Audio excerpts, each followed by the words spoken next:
ప్రస్తుతం ఇట్లారా టెట్కు ప్రిపేర్ అవుతున్నటువంటి యాస్పిరెంట్స్ ఎవరైతే ఉన్నారో, అదేవిధంగా డిఎస్సికి ప్రిపేర్ అవుతున్నటువంటి యాస్పిరెంట్స్ ఎవరైతే ఉన్నారో, టెక్స్ట్ బుక్ గ్రామర్లో భాగంగా ఈరోజు 6th క్లాస్కి సంబంధించినటువంటి 3rd యూనిట్ గురించి పూర్తిగా వొకాబులరీ, అదేవిధంగా గ్రామరు, కన్వెన్షన్ ఆఫ్ రైటింగ్ పూర్తిగా తెలుసుకోవడానికి ప్రయత్నం అయితే చేద్దాం. మొదటిసారి వీడియో చూసినటువంటి యాస్పిరెంట్స్ ఎవరైతే ఉన్నారో తప్పకుండా తంబు సింబల్ పైన ప్రెస్ చేసి ఒకసారి లైక్ ఇస్తారని, అదేవిధంగా సబ్స్క్రైబ్ చేసుకుంటారని మనస్ఫూర్తిగా కోరుకుంటాను. చాలామంది చూస్తున్నారు కానీ లైక్ ఇవ్వడం లేదు. మీ నుంచి నేను ఆశించేది లైక్ మాత్రమే, కాబట్టి తప్పకుండా లైక్ చేయండి, అదేవిధంగా సబ్స్క్రైబ్ చేయండి. తప్పకుండా లెజెండ్స్ ఎప్పుడు కూడా లైక్ చేయకుండా చూడరు, కాబట్టి తప్పకుండా లైక్ చేసే మనస్ఫూర్తిగా కోరుకుంటూ వీడియోలోకి వెళ్ళిపోదాం. మెయిన్గా వొకాబులరీకి వెళ్ళిపోయినట్లయితే చాలా ఇంపార్టెంట్ అండి. ఇక్కడ వొకాబులరీ అనేటువంటిది ఇచ్చారు, ఒకసారి చూడండి. Vocabulary given below is a paragraph written by 6th class student. Some words are wrongly spelled. It circle them and write the correct spelling. కాబట్టి కరెక్ట్ స్పెల్లింగ్ రాయండి అని చెప్పాడు. అయితే ఇట్లాంటి పారాగ్రాఫ్ అంటే ఇది స్పెల్లింగ్ కరెక్ట్ అనేటువంటిది రాయమని చెప్తుండు. ఇది పెద్ద అవసరం లేదు మనకు, కాబట్టి మనం నెక్స్ట్ బిట్కి వెళ్ళిపోదామండి. Given below are group of words, find the odd one out and circle it. అంటే ఇక్కడ 4 హాస్పిటల్, నర్సు, పేషెంట్, ప్యాసింజర్. ఈ 4గిట్లో ఇక్కడ ఆడ్ వన్ అనేటువంటిది అంటే డిఫరెంట్గా ఉన్నటువంటిది ఏంటండి? ప్యాసింజర్. ఎందుకంటే హాస్పిటల్కి సంబంధించిందే నర్సు ఉంటారు, నర్సుతో పాటు హాస్పిటల్లో ఎవరు ఉంటారు? పేషెంట్స్ ఉంటారు. కానీ ఇక్కడ ప్యాసింజర్స్ అనేటువంటి వాళ్ళు ఉండరు, కాబట్టి ఆన్సర్ ఏమవుతుంది? ఇక్కడ మనకు ప్యాసింజర్ అనేటువంటిది అవుతుంది. కాబట్టి అలాంటివి కొన్ని ఇచ్చారు, వాటిని కరెక్ట్గా చేయండి అనేటువంటిది ఇది పోలీస్ ఎగ్జామ్లో ఎక్కువగా అడుగుతుంటారండి. కాబట్టి తప్పకుండా ఇలాంటివి మనకు కూడా రావచ్చు టెట్ డిఎస్సిలో, కాబట్టి తప్పకుండా రావడానికి అవకాశం ఉంటుంది. ఒకసారి వాటిని ఈజీగా చేయడానికి ప్రయత్నం అయితే చేద్దామండి. చూడండి, hospital, nurse, patient or related medical profession.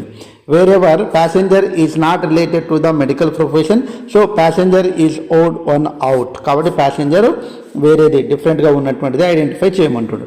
Second one, shop, customer, cost, temple. చూడండి, షాప్లో కస్టమర్ ఉంటుంది, ఇంత కాస్ట్ ఎంత అనేటువంటిది ఇవన్నీ కూడా రిలేటెడ్ అండి. రిలేటెడ్ కానటువంటిది ఏంటంటే టెంపుల్, కాబట్టి this one is the answer. Next, dollar, things, rupees, cents. చూడండి, డాలర్ అంటే అమెరికాలో డాలర్ అంటారు, రూపీస్ అంటే ఇండియన్లో అంటారు, సెంట్స్ అంటే ఇవి కూడా పైసలకు అంటారు అండి. కాబట్టి ఈ 3, కాబట్టి ఆన్సర్ ఏంటంటే ఇక్కడ థింగ్స్ అనేటువంటిది వస్తువు డిఫరెంట్ కాబట్టి. అదే treatment, operation, surgeon, blackboard. Blackboard అనేటువంటిది క్లాస్ రూమ్కు సంబంధించింది. ఓకే, క్లాస్ రూమ్కు సంబంధించింది. మిగతావన్నీ కూడా హాస్పిటల్కి సంబంధించింది. Exam, question, answer, chocolate. Chocolate అనేటువంటిది డిఫరెంట్ కాబట్టి ఇవన్నీ కూడా డిఫరెంట్గా ఉన్నటువంటిది ఐడెంటిఫై చేయమని, కాబట్టి ఈజీగా అయితే ఐడెంటిఫై చేయవచ్చు మనము. నెక్స్ట్ ఇక్కడ చూడండి, right words related to hospital, rights as many as possible. కాబట్టి ఇక్కడ హాస్పిటల్కి సంబంధించినటువంటి ఆపరేషన్, తర్వాత ఇక్కడ మెడిసిన్ అనేటువంటిది రాశారు. మనం రాయొచ్చు అండి, హాస్పిటల్కి సంబంధించింది నర్స్ కావచ్చు, లేకుంటే పేషెంట్ కావచ్చు. ఇక్కడ రాస్తున్నా పేషెంట్ కావచ్చు, లేకుంటే అన్నీ దానికి సంబంధించిన బెడ్స్, అదేవిధంగా ఆపరేషన్స్, ఇవన్నీ కూడా మైండ్ మ్యాపింగ్ అంటారండి. కాబట్టి ఈ మైండ్ మ్యాపింగ్ అనేటువంటిది మనకు గతంలో కూడా అనేక క్లాసుల్లో మనం చెప్పుకున్నామండి. కాబట్టి ఆ రకంగా రాయవచ్చండి. ఓకే, నెక్స్ట్ చూసినట్లయితే గ్రామర్ వెరీ వెరీ ఇంపార్టెంట్, కాబట్టి దీని గురించి డిస్కస్ చేయడానికి ప్రయత్నం అయితే చేద్దామండి. Question mark and exclamation mark అండి. Question mark and exclamation mark ఇది. Read the following conversation paying special attention to the use of question mark and exclamation mark. కాబట్టి క్వశ్చన్ అప్పుడు క్వశ్చన్ మార్క్ చేయాలి, ఎక్స్క్లమేషన్ మార్క్ ఇక్కడ చేస్తామండి అంటే మనము ఆశ్చర్యార్థకం ఏదైతే అనిపిస్తుందో మనం అక్కడ మాత్రం ఎక్స్క్లమేషన్ మార్క్ అనేటువంటిది చేస్తామండి. Where was the champion of Israel. Where was అనేటువంటిది క్వశ్చన్, కాబట్టి క్వశ్చన్ మార్క్. షౌటెడ్ గొలియత్, కాబట్టి ఇక్కడ క్వశ్చన్ మార్క్. తర్వాత let him come and fight with me, కాబట్టి లెట్ హిమ్ కమ్, లెట్ తోటి స్టార్ట్ అయింది కాబట్టి ఇక్కడ exclamation mark. Who is this man, question mark, అతను ఎవరు. I shall go and fight him అనేటువంటిది ఇచ్చాడు ఇక్కడ.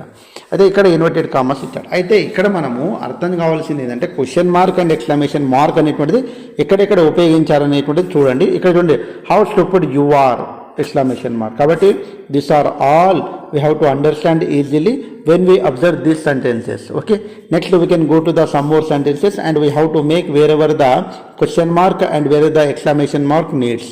Okay, you understand from the above sentence that a question ends with a question mark and exclamation sentence with exclamation mark. కాబట్టి question అనేటువంటిది క్వశ్చన్ని తీసుకుంటుంది, exclamation అనేటువంటిది ఎక్కడైతే ఎక్స్క్లమేషన్ సెంటెన్స్ ఉంటుందో ఎక్స్క్లమేషన్ మార్క్ అనేటువంటిది తీసుకుంటుంది.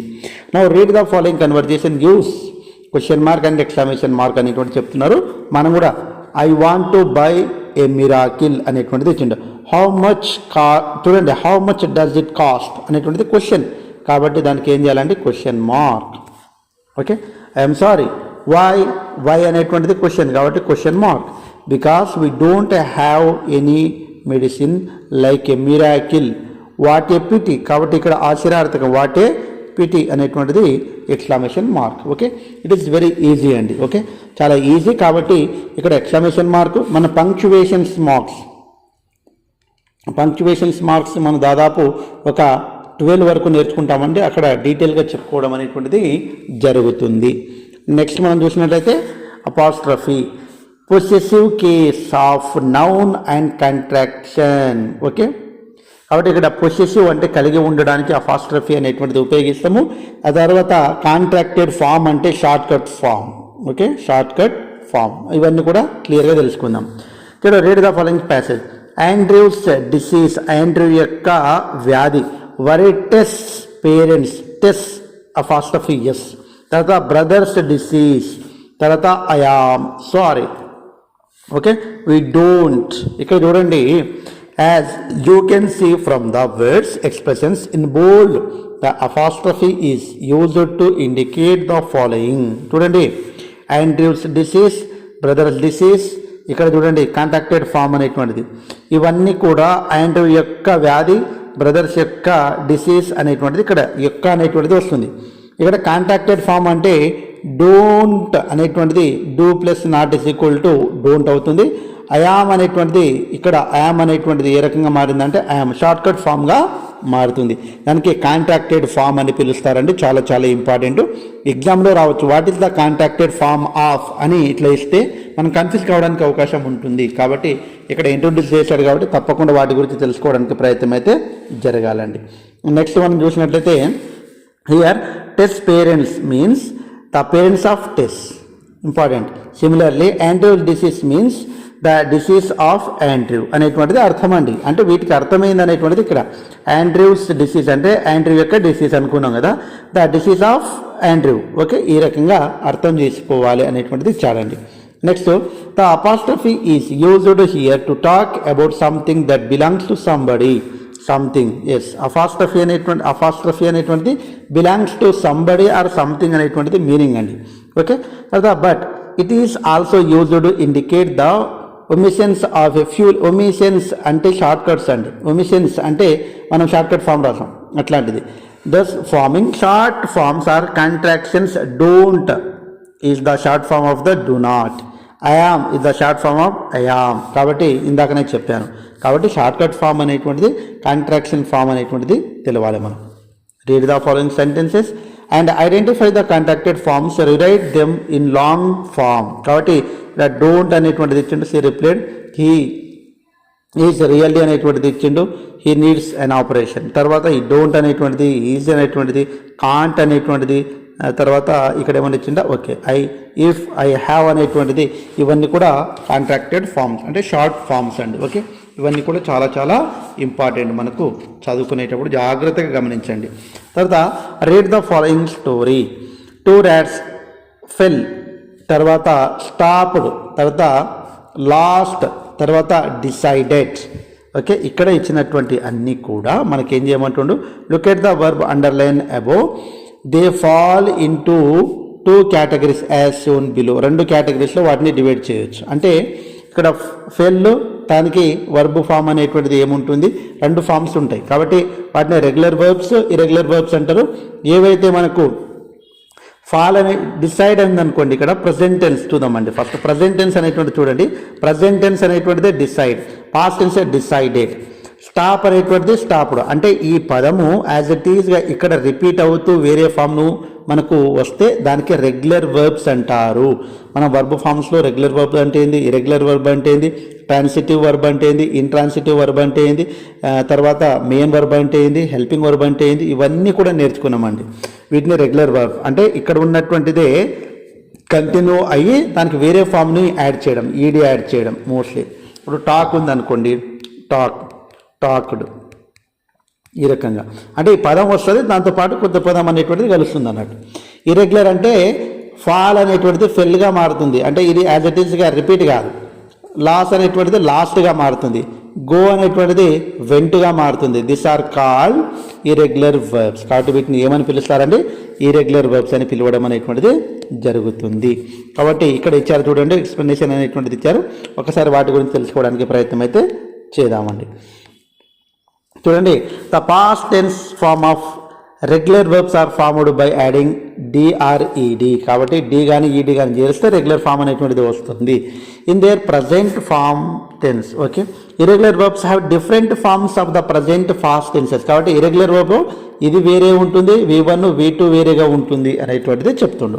ఒకసారి ఎగ్జాంపుల్ చూద్దామండి. Present tense, past tense. Fall, fall అంటే పడటం, ఫెల్ పడెను.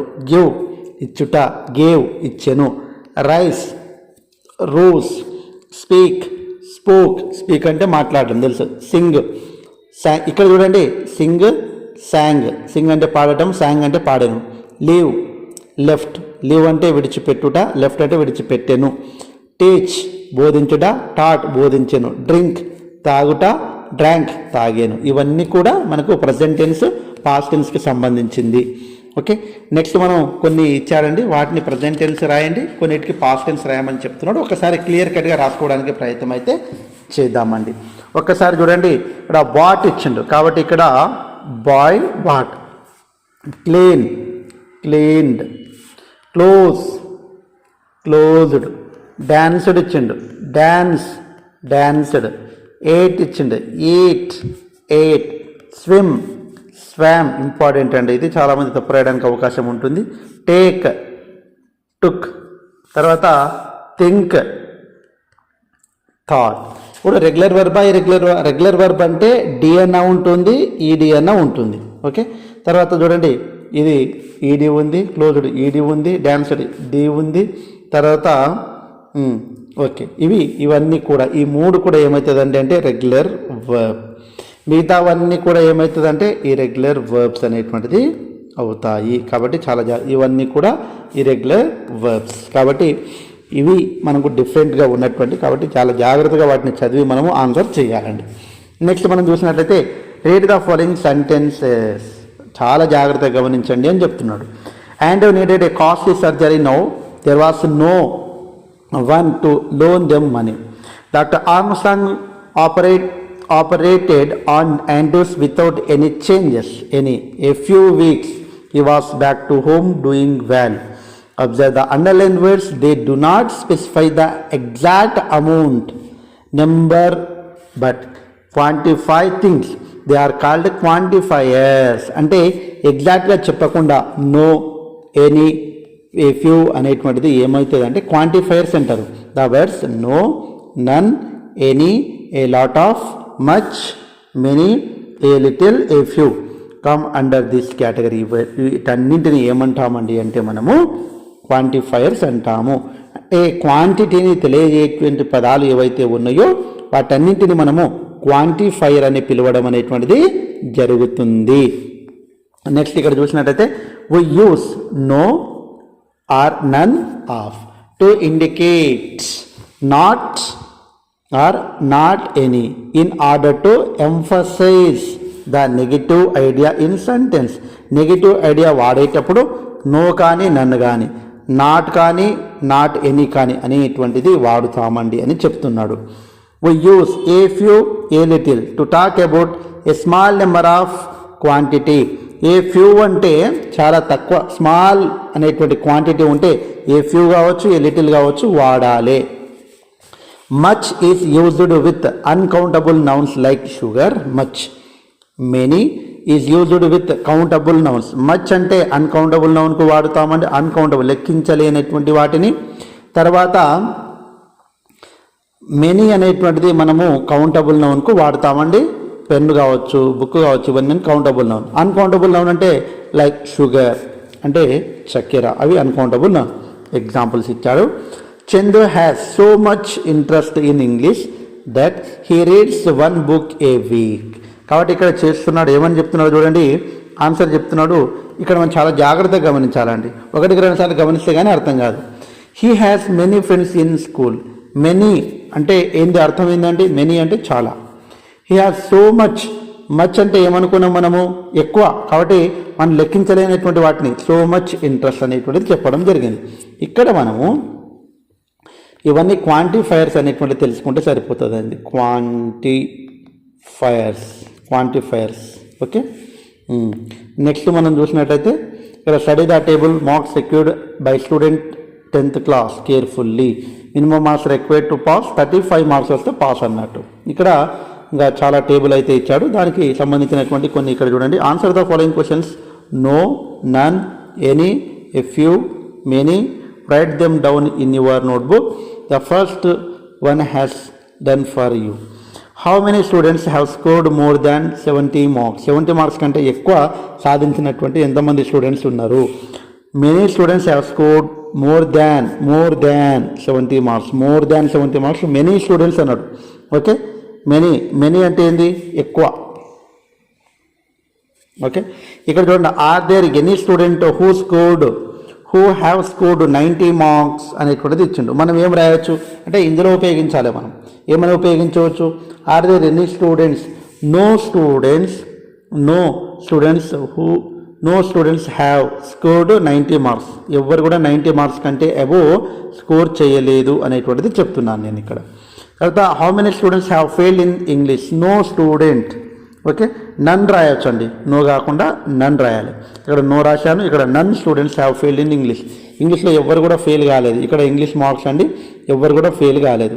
35 మార్క్స్లో పాస్ కాబట్టి ఎవరు ఫెయిల్ కాలేదు. నన్ అనేటువంటిది చెప్తున్నా, ఎవరు లేరు అని చెప్పేటప్పుడు. తర్వాత ఆ student have scored below 60 marks. No students. Below 60 marks కంటే తక్కువ నో అనేటువంటిది వాడుతున్నాను. తర్వాత మెనీ అనేటువంటిది వాడుతున్నాను. ఇక్కడ మనం ఏంటంటే హౌ మెనీ అంటే మెనీ స్టూడెంట్స్ అనేటువంటిది రాయాలన్నట్టు. కాబట్టి ఈ రకంగా మెనీ.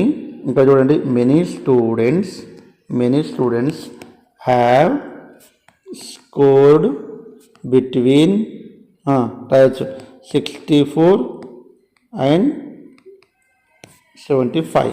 ఈ రకంగా పెద్దగా ఇవి టేబుల్ గురించి అడిగారు, బట్ మనకు అడిగారు కాబట్టి అర్థం చేసుకోవాలి.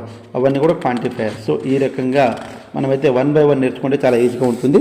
So this is about the 3rd క్లాస్కి సంబంధించినటువంటి టెక్స్టువల్ బుక్లో ఉన్నటువంటి అన్ని ఇంపార్టెంట్ పాయింట్స్. సో ఇప్పటివరకు మీరు వీడియో చూసిన వాళ్ళైతే తప్పకుండా లైక్ చేసి ఉంటారని, తప్పకుండా ఇంత కష్టపడి నేను చేసినప్పుడు తప్పకుండా కామెంట్ చేయండి ఎలా ఉందనేటువంటిది. మీ కామెంట్ని బట్టే నెక్స్ట్ కంటిన్యూ చేయాలన్నా వద్దా అనేటువంటిది ఆలోచిస్తాం. Thanks for watching. All the best. Bye. See you.